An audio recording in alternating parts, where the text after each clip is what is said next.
यह कहानी द्वापर युग की है।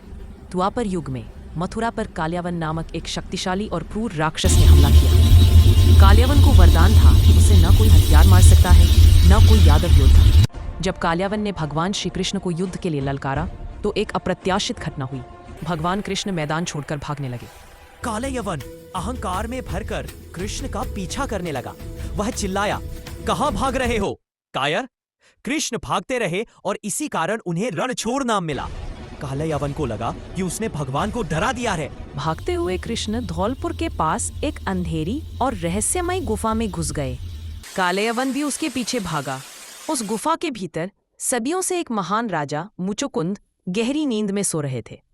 राजा मुचुकुंद ने देवताओं के लिए युद्ध किया था और वरदान पाया था कि जो भी उनकी नींद तोड़ेगा वह उनकी आंखों की अग्नि से जलकर भस्म हो जाएगा। गुफा के अंधेरे में कालयवन ने एक सोते हुए व्यक्ति को देखा। उसने सोचा कि कृष्ण डर कर सो गए हैं। गुस्से में उसने राजा मुचुकुंद को जोर से लात मारकर जगाया। जैसे ही राजा की आंखें खुली, क्रोध और नींद की खुमारी से उनकी आंखों से विनाशकारी दिव्य अग्नि की किरणें निकली। कालयवन कुछ समझ पाता इससे पहले ही वह उस अग्नि में जलकर राख का ढेर बन गया। राक्षस के भस्म होने के बाद गुफा में अलौकिक प्रकाश फैल गया। राजा मुचुकुंद ने अपने सामने साक्षात भगवान श्री कृष्ण को खड़े देखा। उनकी तपस्या सफल हो गई थी।